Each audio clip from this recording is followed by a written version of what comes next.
Hey everybody, welcome to this week's Fateless podcast episode. We've got a special guest today in Sean, the author of Lane Pushing Games, a website, and then also lead designer for an upcoming lane pushing game called Causeway. How you doing today, man? Go ahead and let us know about your gaming journey and kind of let everybody know a little bit about yourself.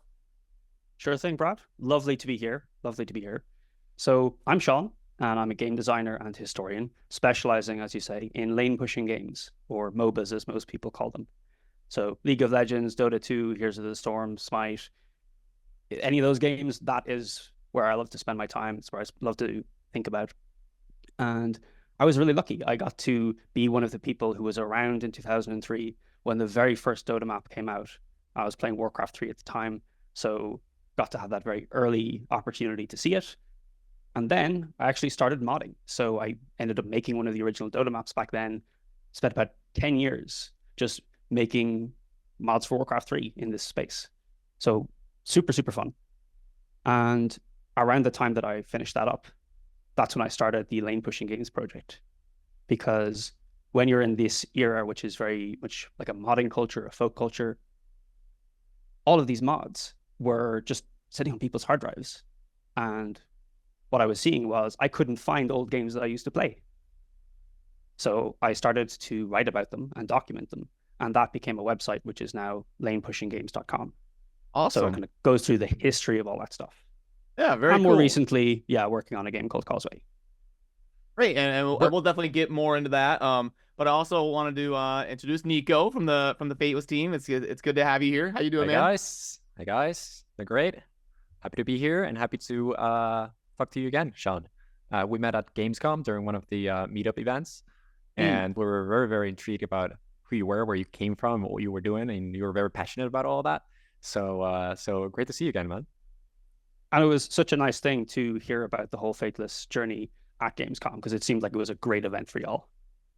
Yeah, absolutely, definitely. Yeah, it was a lot of fun too. Yeah, for sure. So, by the way, where is it? So the lane pushing, that is a MOBA term, right? So that is a term which most people don't use. In fact, I would go so far as to say I'm one of the very few people who uses that term. And there's a reason for it. So I first came across the term lane pushing in an old PC gamer website column. So they were using that as a term to describe the articles about League and Dota and other games at the time. And I saw it once and didn't think too much of it. But a couple of years later, I was really hitting a lot of friction around the term MOBA. And if you've met any folks from those communities or you're in one of those communities, there was a period of time where what defines a MOBA became something of a hot topic, and people would say, well, I don't like using the term MOBA, I want to use some other term. Or this game, is it a MOBA, is it not a MOBA? And most of the time, everybody knows what you're talking about when you say it's a MOBA. But for a game designer, it's nice to have a more precise instrument, shall we say. So I spent some time just sitting down and reflecting on, well, what actually makes one of these games distinct from all the others? And so the conclusion I've reached is that MOBA is a nice umbrella term. So big umbrella that covers a lot of games. And inside that, you've got lane pushing games, which are the ones that have lanes or some equivalent. And then you've got arenas. And that categorization has been working just fine until somebody innovates a new thing and throws it all up in the air. So we'll see what happens. It stands for multiplayer online battling arena, right? So that is the umbrella term, everything that covers that is an online battling arena, I guess. There's a lot of games that fit in that category, if you want to take the literal definition. Yeah, true. I actually, there's I often have this argument with a friend of mine when we were playing League of Legends, or what we used to play League of Legends. We don't play anymore, but if you would define League of Legends as a strategy game, because in theory you could, but is it? Is it a strategy game? But yeah, so I definitely get what you mean when you say that you need more specific definitions and terms for these things. Because otherwise you can cover everything. Yeah. Right. I mean, games have different elements of each other, RPGs and MOBAs, and they all, like, even in Diablo Immortal, they have like lane pushing. You could technically call it a lane pushing game because the PvP Diablo Immortal is like League of Legends. I mean, you have lanes and you try to kill their top. Like, so a lot of this stuff it just blends in together with different modes and different games and all that. So definitely good points there. Just to keep the audience in the loop, one topic we were going to kind of just generally top level discuss was how to address toxicity in gaming and how that's going to be managed and moderated and all that. So, Sean, did you want to kick off a little bit of where your head was at in terms of that discussion?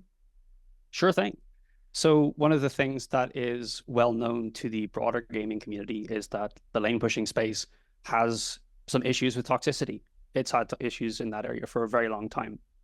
And as a result, if you are in the space of making a new lane pushing game, well, you got to think about that stuff, because I would say it's probably the biggest accessibility issue for the genre today, is people just don't want to step into a space where they're going to feel like harassment and exclusion and unsportsmanlike conduct is everywhere they look. So it's driven a lot of churn over the years, and it's a really important thing to get right for new games, in lane pushing games and just gaming generally. So that's, I think, a really interesting one to dive into. Yeah. Yeah. For me, I think it is so it's different for everyone, everybody, right? So some people are very attracted to the idea of, I guess, when there is hyper competitivity, you're gonna get some of that toxicity. It shouldn't be that way, but that is the way it is in most cases. And so a lot of people are very attracted to that. And some people are definitely, a lot of my friends say, I would never go into League of Legends or Dota or any shooter, because I know that people are extremely toxic, and I don't want to, come out of my gaming session after a full day of work. I want to relax. I want to chill. I don't want to have to deal with people insulting me and making me feel bad. Other people are really, really, get pretty excited about the whole name calling and being hyper competitive and hyper aggressive thing. So what do you think about that? Right. Well, one of the factors in all of this is that people really do have different opinions, and it's, I would say, the mark of a healthy ecosystem that everybody can find a game that matches their preference. So right now, if you wanted to, or were comfortable with a game that had a higher level of toxicity, generally speaking, you'd have a good range of options. Whereas if you wanted something that was both competitive and not toxic, that slims your options a lot. And you might not even be able to find something that matches your genre. A second thing, though, is that people's tastes change over time. So one of the things that I've learned from talking with players is that when you have younger players, and we're going to say age range maybe 15 to 23, so usually in full-time education or maybe supported by parents, and so they have a lot of time. If you've got a lot of time, toxicity becomes much less of an issue for you. And the reason is that sometimes folks will go in and they get a lot of toxicity exposure, but they have ways that they can address it the next time they play, or even in that session. So one example would be playing with friends. So if you invest the time to have a friend group, you've got a solution to the toxicity problem. Or if you play more matches, you've got a solution, because toxicity is sporadic. It's not in every match.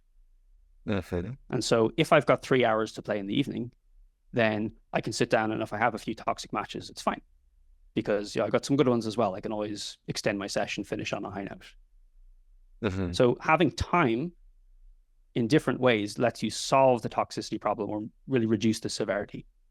I guess it is then important to define what we mean by toxicity here, right? So what do you mean by toxicity? A toxic environment, a toxic game? What are you trying to tackle here? Sure. And it's a great thing to define this, because it is a broad term, and there's a lot of moments where people come across a behavior they don't like and they'll blanket call that toxicity. For me, it's harassment, exclusion, and unsportsmanlike conduct. Those are the three things. I think if you're seeing those, they're pretty universally not going to be welcome in a particular environment or game. There's certainly going to be some spaces where, for example, the fighting game community has a lot thicker of a skin in terms of what you're allowed to say in some of those spaces. And that's, if that's a community norm, okay. Right. that's, I suppose, bending what sportsmanlike conduct is in that space. But if you still have issues with, say, harassment as an ongoing thing could be a problem in that space. Yeah. So that's how I like to define it. Okay. Yeah. Yeah, well, and there's different spectrums of it. Like there's talking trash and there's banter, which I love. Yeah, I come from an esports background in like StarCraft, and people constantly talking trash. I'm gonna own you, noob. Yeah. Like even today, I'll be playing Age of Empires 4, and if someone recognizes me. If someone recognizes me from Raid Shadow Legends, like I lost a game once, and this guy was like, "Go back to Raid Shadow Legends, you scrub." And it's like, I guess the point is, where do you draw the line, right? Yeah. So where does it, because, and it's gonna be like you said, it's gonna be different for everyone. Everybody has a different, a different way of tolerance, a different way of interpreting things. What for someone is maybe just trash talking, for someone else is going to be complete harassment, right? And so how do you draw that distinction, and how do you deal with that? And how do you deal with something like that at a community level, at a systematic level?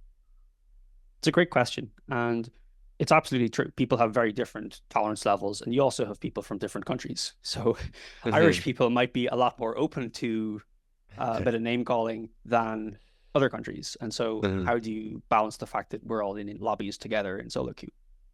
And I think the way to approach that is firstly to say that the how would you call this?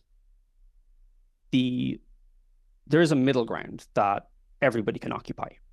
And you can call this kind of a range of civility, which most people are going to be comfortable at least participating in the space. So if voice comm stays there, things are fine. Sometimes people are going to go outside that range. And one of the things that we put in our code of conduct was, if somebody asks you politely to tone it down or to stop, then people should be able to take their own best steps to get back into the silver range. Yep. And if you're on public comms, you should be in that range. That's where you should be spending most of your time. If you're in private comms, if you're in Discord calls, go nuts. Shouldn't be a problem. And if you're somebody who has publicly said, like, hey, I'm a fan of this stuff, and somebody DMs you and so on, well, you kind of declared, like, I'm not going to report. So maybe there's an honor system of sorts there. But generally speaking, you want to have that civil ground. That is a good one. So how are you trying to incentivize that kind of behavior? Because it is something that has to be incentivized, and it has to be, a community level effort. It's not something that is gonna, appear out of nowhere, sadly. Right. So how do you incentivize that? I love that question. And I think it speaks to a broader concept. And I'm going to really focus on that word incentive, because when we think about toxicity, and yes, it's an issue and lots of games face it, we also see that a lot of the solutions are focused around what I would call service design. So that's things like, how do you acquire your players? What privileges are on their accounts? Like, do you reward people with new skins for doing things nicely, or do you ban them for doing things in a bad way? Service design is a really important element of how we think about toxicity, and what do we want to do to shape player behaviors or encourage player behaviors. However, we've also had at least 2 decades of progress in service design, and toxicity has been getting worse in the last few years. So around the time of pandemic, when a lot more players are coming online and they're spending more time online, the stats show that toxicity and harassment and so on get worse from that period of 2020 through 23. It's a steady climb. So service design has a lot to offer, and it has some limitations. I think we're still going to see significant improvements in terms of pushing those limits forward. But at a fundamental level, there's still limitations. And that's because it's kind of tied to the carrot and the stick. It's tied to incentives. What I think helps to solve the toxicity problem and offer alternatives for players is and it sounds kind of simple, but we need new games. Like, if we are thinking about how do we create spaces which are, let's say, more pleasant to spend time in, or happier, or healthier, more inclusive, we need new games. Because if you've got existing games, they've already got a culture, right? It's not Right. easy to Yeah. change the culture of an existing game. Yeah. Yeah. Of an existing game. Yeah. Yeah. Well, for sure. I think indies are on the rise as well, right? I think you're getting more of that. I would have thought, by the way, that toxicity had been going down for the past couple of years, but I had no idea that it was going up. And is this like has this been going up for a number of years, or is this something specific that is happening specifically after COVID, or? So the source that I'm citing here is going to be a couple of different industry reports. So Mhm. ADL.org, Brighter UK, and there's another one, Unity. So Unity did a report in 2023 as well. I can give you links to share in comments. These are industry reports, and their typical methodology is you find 1,000 or so players who fit the profile of their gaming online, and you ask a bunch of questions about what their experiences are like. And the have you experienced harassment and related questions are just on this steady uptick from about kind of high 60s in 2020 to early 70s in, I mean, I think it's a more significant increase than that, but it lands in the 70s around 2023. What I would expect to see this year and going forward is there's going to be a drop in that, and it's going to come from the increased prevalence of AI voice moderation. So that's one of those examples of we're going to see a step change. I don't know how big it'll be, but there will be an improvement, but not like a transformative, everything's going to magically get better. Yeah. My pushback on something like that would be, I think post-COVID, with people being, on lockdown or indoors or whatever, I think a lot more people came into the space, into this digital gaming interactive space. And if it's up to a person's definition of did they experience toxicity, yes or no, like, a new person's threshold is going to be way different than like mine. Where if somebody says, go back to raid, you noob, I wouldn't report that as toxic. But someone who's new would be like, oh my gosh, people are so mean in this game. Like, screw this. So I think some of it could be attributed to that, because I guess just from my own anecdotal experiences, gaming in the 2000s online was like a cesspool. I mean, it was constant slurs and just horrible toxicity stuff going on. That stuff happens a lot less now. Yeah. But the like general trash talk is obviously as high as it's ever been, or even higher. But I think it's toned down a little bit compared to what it was back in the day. I think that people that come from that era of gaming are built different. Essentially, I think you had to be, because it was like you say, it was a completely, it was a shit show. It was successful. Yeah, it was crazy. And I think people definitely would feel safer and more included in today's gaming environment, but we're still not there. Definitely not. I was curious. I was gonna ask you, what do you think about, for example, the changes that Riot Games has made to their game in order to prevent toxicity? So, censoring of words in the chat, or not being able to see what the other team is saying, that kind of stuff. I think they're still doing that. I don't know. I'm not sure. What else have they done? I think they've done a whole bunch of stuff. And I think there is a kind of group within Riot which has been really persistent in trying to understand and address this type of problem. And so they've done a whole bunch of things. And there's some kind of auto censorship pieces. They also added the honor system, which allows players to say, hey, I've just finished a match with these people, and I want to vouch that this player was good to play with under different categories. It's difficult to say overall, like, how much of an impact has that made, because there's multiple things running concurrently. And I imagine that the team there and their publications would be able to give a bit more detail on some of the specific things that got changed. But the size of the data sets are incredible. So some of those publications, I think, are really worth a read for folks who are curious about, like, what does it mean to change the color of the text on a little prompt to remind people to behave better. It's just wild, some of that stuff. But at a fundamental level, what we're describing there is service design. And I think service design can continue to have innovations and make a difference. But where we're going to see a bigger shift is going to be around things like narrative design and game design to encourage people to behave in ways that are more fun for them and for their teammates. I liked what you said earlier about incentives, Sean. a game I saw get really close to this that I play is Overwatch. They didn't run with it, but they had a system where after the game, and I'm sure lots of games have done this, you could click on somebody and endorse them as like a good person, basically. You could say, hey, this person was a pleasure to play with or against. I endorse them. And then your account would rank up and you would have a certain endorsement level based on how many people view you positively. Now, what I said they should have done is have the good endorsement people get teamed with other good endorsement people and let all the ragers scream at each other and be on each other's team. But they didn't do that. It's just a random number on your. I wonder. I thought it would be funny. Well, you know who did it? Dota 2. Okay, Dota 2 has a behavior score system, and I understand that actually plays a role in matchmaking. So, oh, really? Valve decided, yeah, we're going to do that, and we're going to push it out.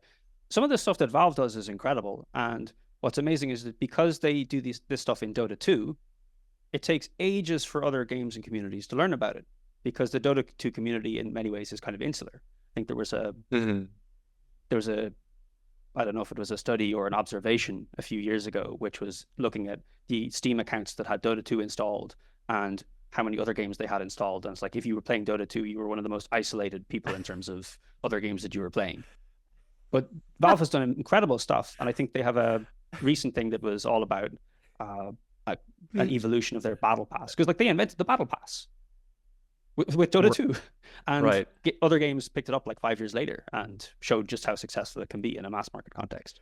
In a sense, the whole grouping people depending on their behavior, I think it is divisive, but it only makes sense really, because the people that are being toxic is either they are comfortable in a toxic space and they don't mind the toxicity. So yeah, I guess in the end it only makes sense, and you know, the people that don't want to be around that kind of behavior get grouped together. Well, I think that depends on what you're ultimately trying to achieve with your game. So if you're in a place where you want to have a game and say, this is a game that is very broad in terms of who we want to reach, and we want to have players who are more comfortable with toxic behaviors and also players who are less comfortable with toxic behaviors and are kind of going for that more positive community vibe, and you want to have them in the same game, then an internal system to help give both of those communities what they want makes sense. Separately, the thing that we're doing with Causeway is saying, actually, we want to place the boundary line at, are you playing the game or not? So if you are looking to play a lane pushing game and your preference is for very heavy on the trash talk and lots of toxicity and the highs and lows that brings, because like people do go into it and get a certain value from it.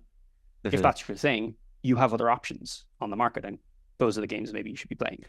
Dude, by the way, I remember looking at your game and the art is beautiful. Props to whoever is making the art. I'm sure you're probably also part of that. Beautiful looking game.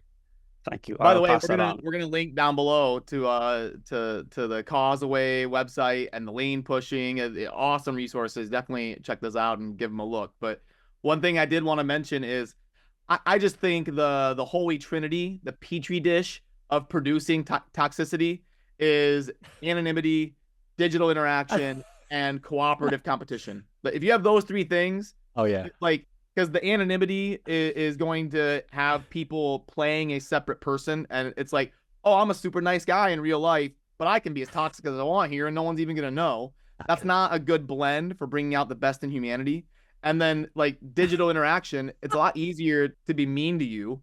If you're just words on a screen, people talk to you in a way different way than they do in person. And I actually experienced this in StarCraft. Like, the most insanely mean people online, you'd go to a tournament in person and they'd be like the nicest guy. Hey, what's up, man? How you doing? Like, they're way different than they are online. And then the cooperative competition, people are always going to want to blame their teammates, and they're not going to want to take, oh, it's not my fault. My team is trash. And then it's going to be easy to be mean to them. So I just think that. I want to add something to your petri dish.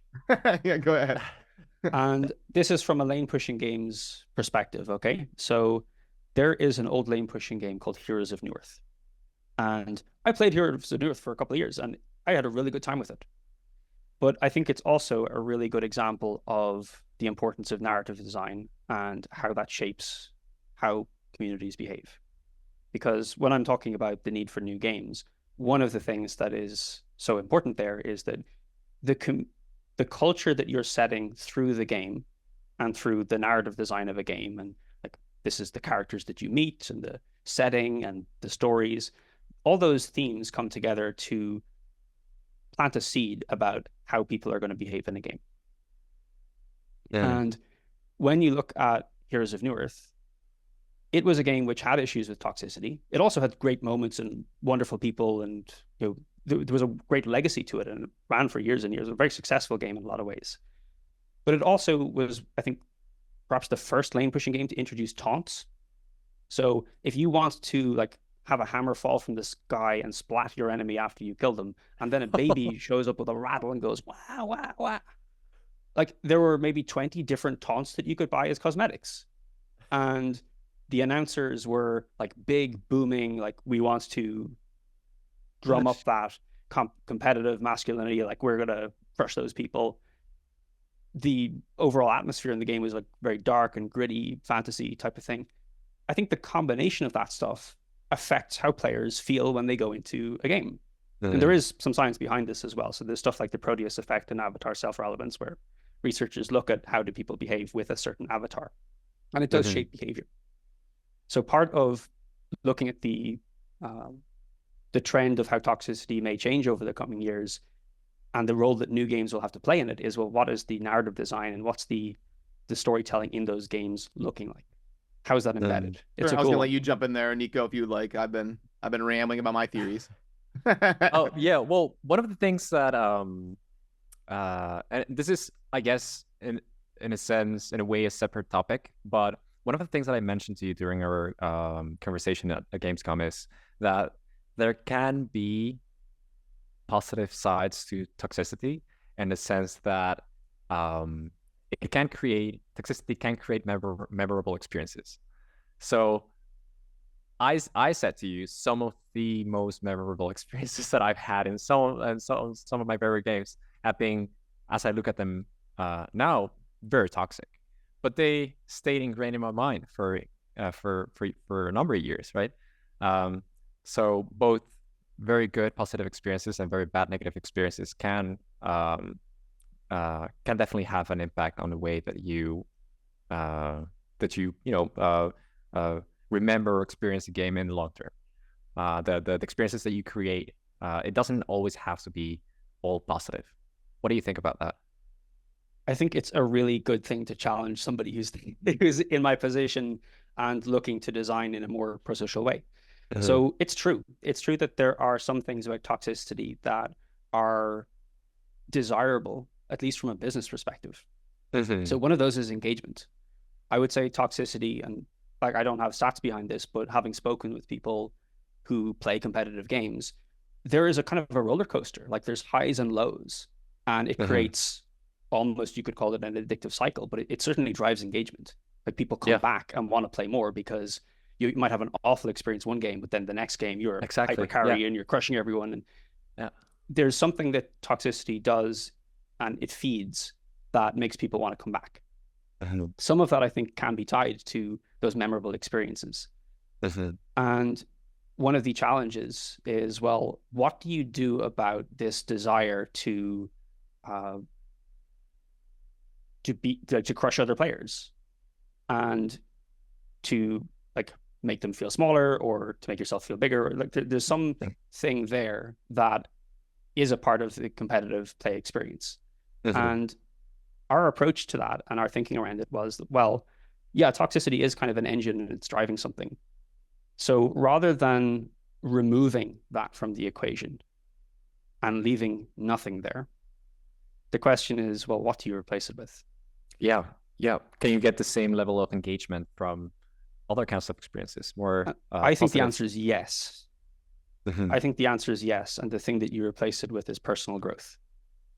Oh yeah, we talked about this. This was amazing. Yeah, go ahead. Yeah.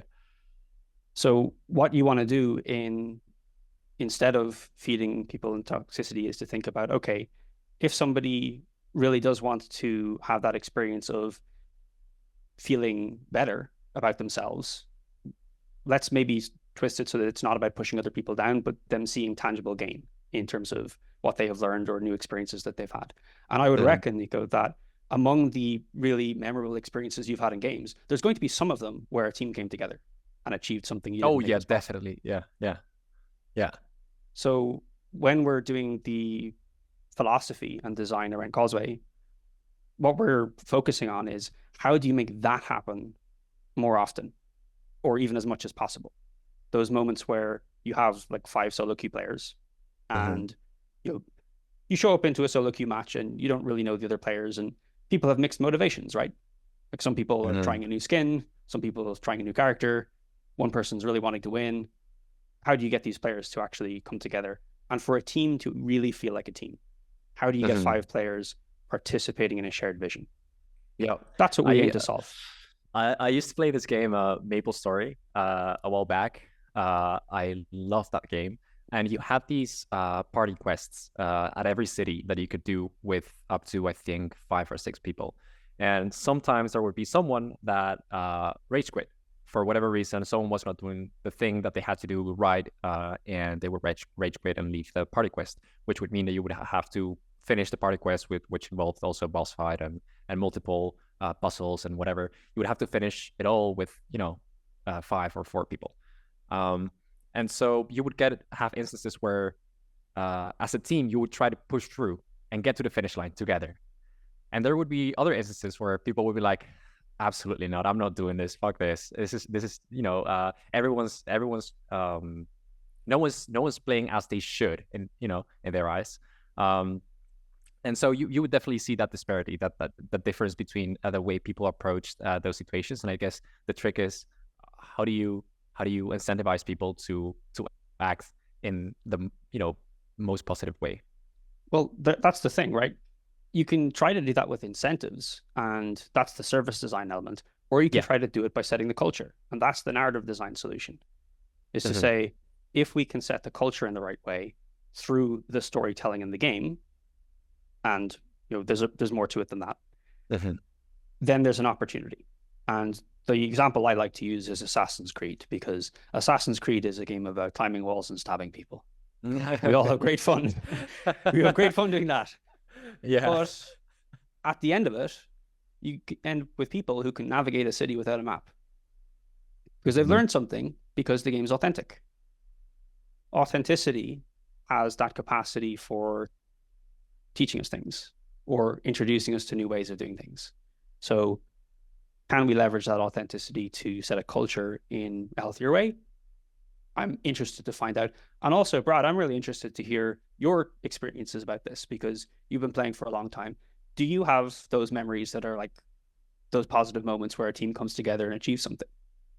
I thought it was a good point by Nico, because some of the most memorable, most epic moments are when someone's being toxic to you and you beat them. Like it feels way better on a human level to win versus someone else when they're mean to you versus when they're nice to you. Like if I enter a match and the other person's like, "Hey, good luck, have fun, man. I hope you play well," and I beat them, it's like, okay, well, he's a nice guy. Like I don't feel good about that. But if I come into a game and they're like, "You're trash, I'm gonna smoke you," and then you beat them, it's like, yeah, what's up now? Like that feels way better just on a human level. So the toxicity can bring some of the most epic moments. I do agree. I'm now curious, because one of the things I mentioned just there was the idea of replacing the toxicity as an engine with growth as an engine. So what happens if someone shows up and they open the match and they say something like, "Hey, I'm on a roll today. I've been trying to improve and I'm really hitting my stride. I'm very convinced I'm going to win here." Is it interesting to usurp that player in a similar way?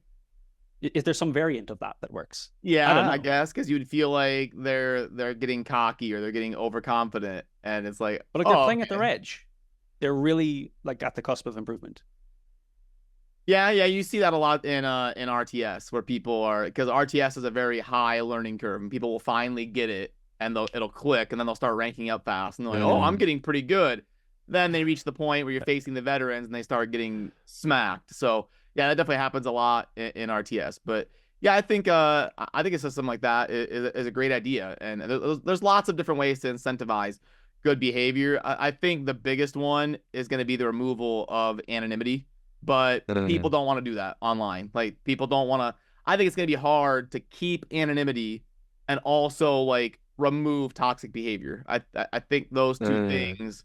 You got to kind of pick one or the other. You either keep anonymity and then just accept you're going to have some tolerance for toxicity, or you go the other way and remove anonymity to make it easier to monitor this toxic behavior and kind of squash it.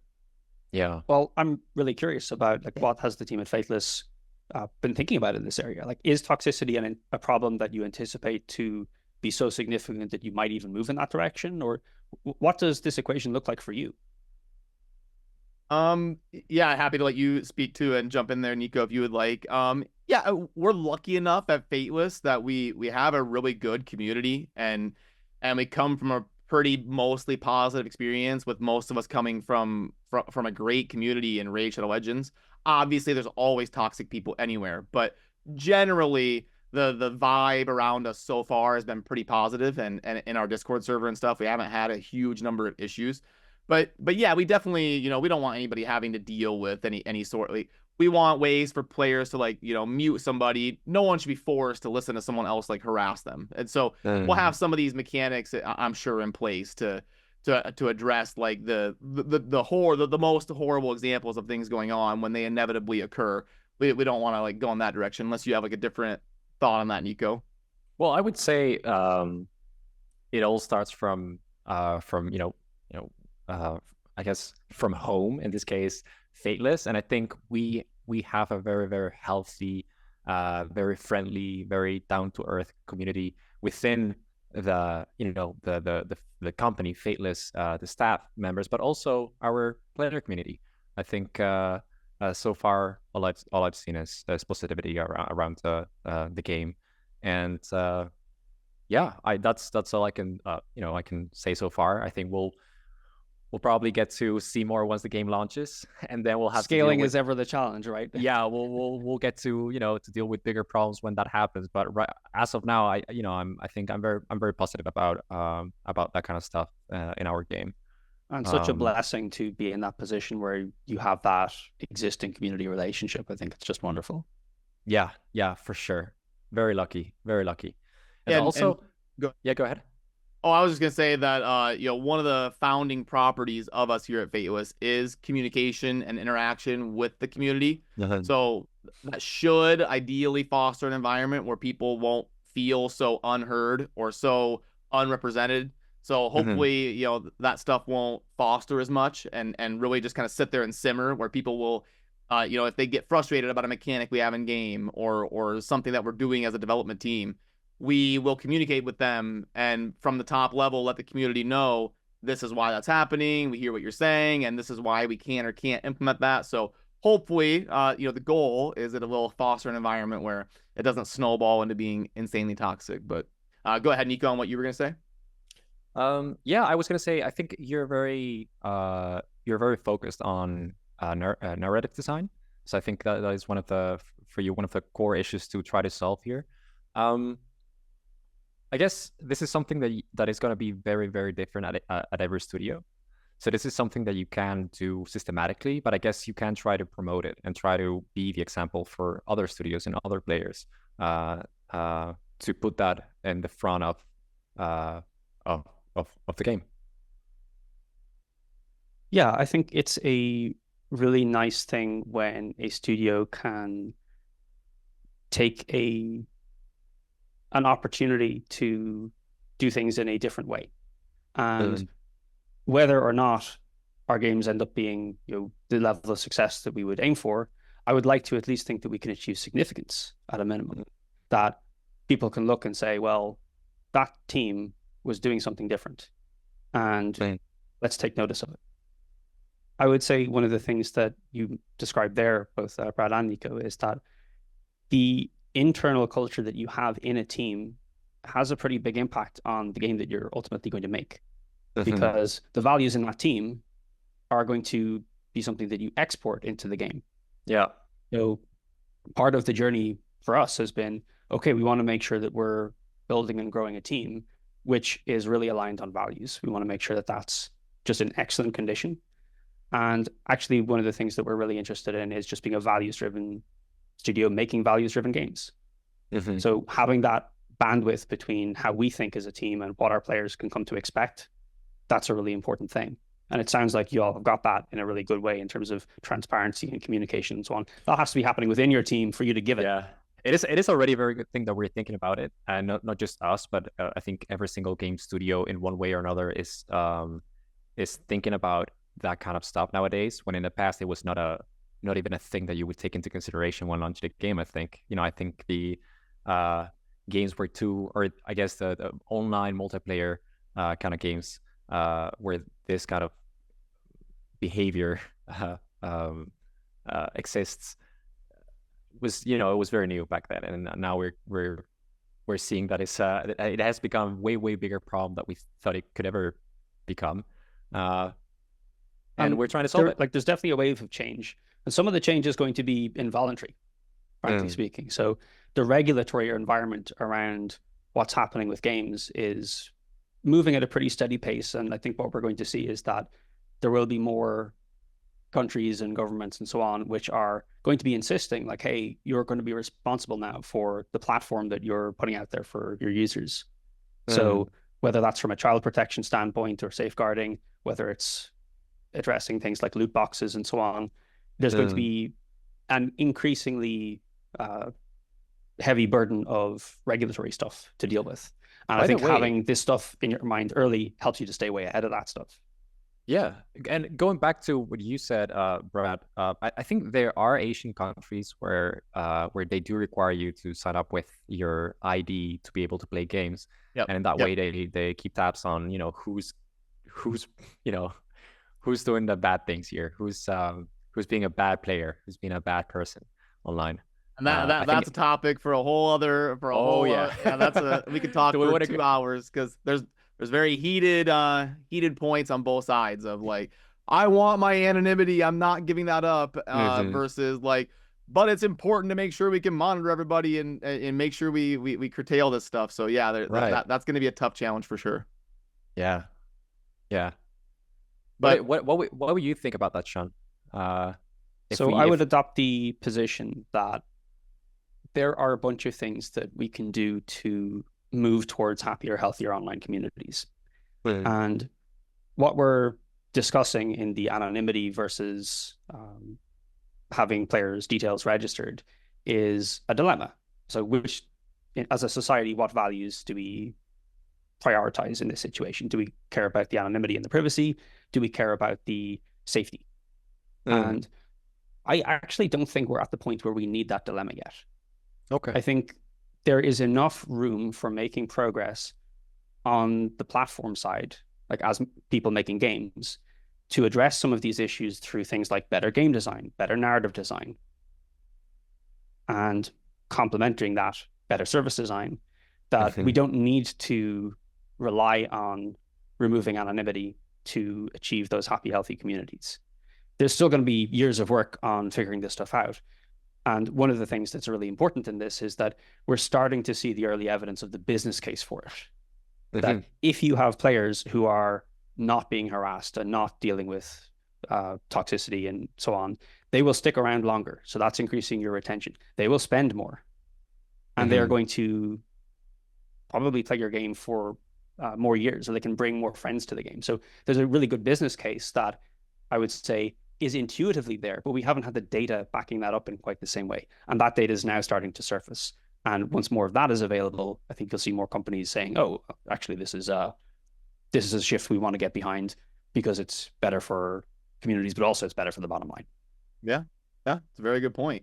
I know we're kind of approaching the time to wrap up, but Sean, this has been amazing. And one thing that we do like to ask of everybody that joins us here is, our game is based on gods and myths and legends from all sorts of different tales around the world and throughout history. Do you have a favorite myth or legend that you would be like, I really hope you guys put this in your game because it's just a favorite hero of mine?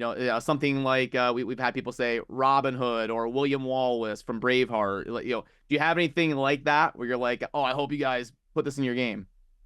Well, there's one character which has long fascinated me, and that is Rasputin, Gregory Oh. Rasputin. Now he's an actual human, but the reason that it's so interesting, because he's a historic figure from Russia in the 1910s, and the reason that I'm so fascinated by him is that he's somebody who became the subject of a mass disinformation campaign, effectively. So there were folks who didn't like him, so they printed all sorts of myths and fables and whatever about who this guy was and what he was up to, because he was getting kind of close to the Russian Tsar and so on at the time. So his enemies printed all sorts of stuff, so much so that we don't have a historically accurate picture of the guy. So he's a really interesting figure because he has been made into a myth, despite the fact that there were people who knew him. And that's just a really fascinating tension between who this person was, seemingly a faith healer, versus who he was made out to be in so many different directions. It's like a StarCraft player. That's right. That's right. What, StarCraft, huh? Yeah, no, yeah, that's awesome. Thanks, Sean. That's amazing. And it's been awesome chatting with you. This has been really really great to hear different perspectives on a very important topic. And we're gonna link down below. There's gonna be a couple different links to check out that are absolutely worth diving into with the lane pushing information and the wealth of knowledge that you have over there on the website. And then also Causeway. Is there anything that you wanted to get in here in this episode to tell people about your game at Causeway that we didn't get to kind of chat about or anything? Sure. Well, Causeway is a lane pushing game where our vision is we want it to be a game that makes teams feel like teams for everybody. And if that sounds interesting to you, head on over to the website, sign up for the alpha, and hopefully you'll get to join us on the lane sometime soon. Beautiful. It was great talking to you, man. Yeah. Thanks a lot, Brad, Sean. Nico. All right. Cool. Yep. Cheers, everybody. Thanks for watching this episode of the Fateless podcast, and we will see you soon in the next episode. Cheers.